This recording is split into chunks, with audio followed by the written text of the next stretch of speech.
us one step closer to Irish unification, right? And that's our ultimate goal. Therefore, yeah, now we have to fight a war. And we're probably going to win, because I believe it's in 27. I mean, granted, we don't make a whole lot of potions. We do have some professional mercenaries and such, and there's no way we should lose to an army of 27, right? I mean, I'm pretty sure I read that number right, the problem is, I'm currently watching this, and I'm using the narration thing from Windows Movie Maker. Windows Movie Maker does not like displaying high quality video, um, in the low preview tab, which is what I'm using to watch it, which is a little bit unfortunate because, like, I can't read any of these numbers. I can only guess what they say. Um, so, yeah, that is less than optimal. But yeah, so anyway. Oh, and for some reason I just decided I wanted to take a screenshot there. I don't know what's going on with that exactly. But, alas, whatever. So, now we are going to... I'm pretty sure we're just going to charge them, right? Because, yeah, it looks like they only have 27 troops, so... We'll just take them out. And then, I guess once we do that, we will be ready to move on to the next task. Because, so, I think I've chosen a relatively fine, goal for this campaign, which is just to unite all of Ireland. Because, I mean, it's fairly big, but yet it's not concerning, like, the entire map, which would be ridiculously hard, especially considering how hard Brytenwalda already is. It'd be ridiculously hard to conquer the entire map, and I don't really want to spend that much time doing it, and therefore, I think Ireland is like a good area to conquer because it is small and it's geographically isolated from the rest of the place. So it just should help us, pretty easily. Or it should be pretty easy for us to just, sit over here and not worry about the rest of the world. So I want infantry to get closer because right now they're just a spread out rabble, and I don't want a repeat of the situation in which we lost like 1,000,000 people or however. I don't remember how many it was exactly, but I think we lost 150 people against like a tiny party of bandits or something. It was really bad. Hopefully that will never happen again. Right now I'm just having my like various crappy slingers and stuff engage the enemy. I don't think we actually have any archers whatsoever here.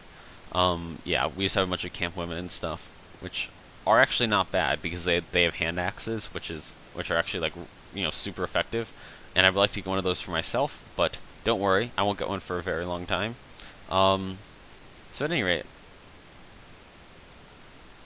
fighting.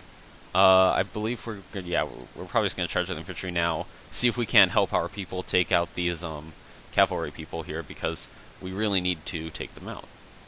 So. And I mean, the cavalry they never really do a whole lot of damage to our people, because they're just like one or two people by themselves, so they can never really kill huge numbers. Especially if I'm just like stabbing them in the back with my spear, which is something I always do. So I don't know. Cavalry not really that good. I don't know. I'm thinking, what if you got like a horde of cavalry? How good would they be then? But I can't really be sure of that, and I don't really feel like testing it out on my own troops. I mean, maybe I'll go into like the cheat mode and train up like a gigantic army of cavalry and just see what happens. But I don't imagine it'll be more effective than a gigantic army of infantry, just based on how not really all that good cavalry is. Because cavalry is just like mounted infantry, right? But I think it's more like mounted medium infantry. I feel like than mounted heavy infantry. So I think heavy infantry, if all cavalry would just sort of beat it. Because I don't believe there are any couched lances or anything, which is one of the huge advantages of cavalry. You don't really have horse archers in this game, so those are two of the major things that you would do on horseback that you can't do anymore. I mean, they're mostly just like skirmisher cav, right? And here we are going to attack the last person. I mean, this was a fairly successful battle, of course, because...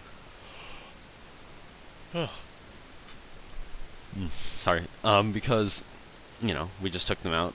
Even if we take casualties, because if we take casualties, it doesn't really matter. Because we can replenish casualties really easily if we just go up to Drumcayet any of the villages. We get like 10 people, So it doesn't really matter if we take a whole lot of casualties, because we can easily replenish casualties. But we can't replenish good troops. But we don't have any good troops, so I guess we don't need to. The good thing about casualties, though, is that we can only really win battles, using this current scheme where we just get ourselves, we can only win battles where we lose like half of our troops if we have peasants and if the enemy has a low number of troops, because nothing else is sufficient. And right now I'm just like saving all the equipment that I feel is good. But we can only win battles, like I was just saying, if the enemy's army is really, really small, like 30 people, and we have 180. We can win those battles, and we'll lose, a whole bunch of people, but at the end of the day, we will have won. So that is good, of course. But if the enemy has something like 100 people, there's just no way we're going to win, because that's just too many people for our tiny army to cope with. So now we're fighting another army. I believe they're larger, 30-something is what it looks like. And I don't know if we're going to be able to win this, but we did. Okay. Sadly, we can't take any more prisoners, but I'm going to get rid of some of these weaker prisoners and take some of the stronger ones. All in all, this was a very successful series of 2 battles here. Although I very, very much doubt we could fight a second, or I mean a third rather, because because we've taken a bunch of casualties. A lot of people are wounded, so of course we will loot them. We're obviously going to get rid of all the bread here, yeah, and start taking this. Yeah,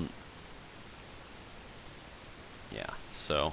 And get rid of more bread, take these war trophies and such. And I think that'll be... Nope, getting rid of even more bread. I guess we can just buy it back with all the money that we got from all this stuff, so it doesn't really matter, but, And, yeah. We can upgrade 1 person, it seems like. Maybe 2 people, after we, Ugh. And Rentsburger, very good. So yeah, we're gonna have a whole bunch of money after we do this. I can't read that number, but I believe it's 11,000. If I just remember this campaign correctly, or this game. And they still think I'm a starving beggar. Hooray! Also, I did this. I do know what the renown requirement is. You need at least 400 renown to recruit those young noblemen. So we're actually pretty close. I think we're at like 350 or so. So we should be getting there, pretty soon. And then we'll be able to start recruiting noblemen, which will hopefully be a lot of good troops. And down here, we're just going to go sell all the loots we got. I'm going to keep this shield, because it's a nice shield. And keep selling the loots. And buy the bread back, and some grain and stuff, because we don't really have a whole lot of food right now. Although we are doing pretty well, because we have a bunch of money, we have a fair amount of food, and we have a full army. I was going to say we have a good army. No, we don't. We have a full army. Good army, definitely not. So, therefore, yeah, that's the end of this video. Thanks for watching. And actually a few seconds early, but thanks for watching and goodbye.